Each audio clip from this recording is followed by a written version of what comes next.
ബഹിരാകാശത്തു നിന്ന് സുനിത വില്യംസിന്റെ മടക്കം വൈകും. തിരിച്ചുള്ള യാത്ര 8 മാസം വരെ നീണ്ടേക്കും എന്നാണ് നാസ നൽകുന്ന സൂചന. മധു കൊട്ടാരക്കര ചേരുന്നുണ്ട് കൂടുതൽ വിശദാംശങ്ങളുമായി. അമേരിക്കയിൽ നിന്ന് മധു, സുനിത വില്യംസിന്റെ ആരോഗ്യനില സംബന്ധിച്ചാണ് ഏറ്റവും വലിയ പ്രശ്നമുള്ളത്. ഇപ്പോൾ എന്താണ് ഇതുമായി ബന്ധപ്പെട്ട് നാസ നൽകുന്ന വിവരം? ഇവർ 8 മാസം കൂടി അവിടെ തങ്ങേണ്ടി വരുമെന്ന് പറയുമ്പോൾ അത് എങ്ങനെയാകും?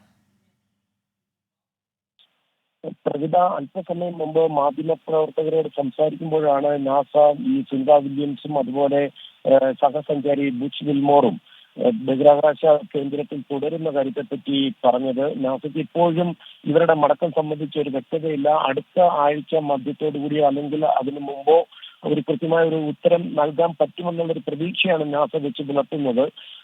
ഇങ്ങനെ ഇവർക്കൊരു പകര സംവിധാനം നാസയ്ക്ക് ലഭിക്കുന്നില്ല എന്നുണ്ടെങ്കിൽ 2025 ഫെബ്രുവരി വരെ ഒരുപക്ഷെ ഇന്റർനാഷണൽ സ്പേസ് സ്റ്റേഷന്റെ ഈ രണ്ടു പേർക്കും കഴിയേണ്ടി വരുമെന്നാണ് നാസ പറയുന്നത്.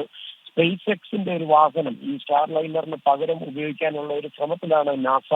ബോയിങ്ങിന്റെ സ്റ്റാർ ലൈനറിൽ ഉണ്ടായ ഈ ത്രസ്റ്റർ ഫെയിലറും അതുപോലെ ഹീലിയം വാതക ചോർച്ചയുമാണ് ഈ സുനിത വില്യംസിനെ ബഹിരാകാശ സ്പേസ് സെന്ററിൽ തുടരുവാൻ ഇപ്പോൾ മറ്റു മാർഗമില്ലാതെ അവിടെ കഴിയേണ്ടി വരുന്നത്.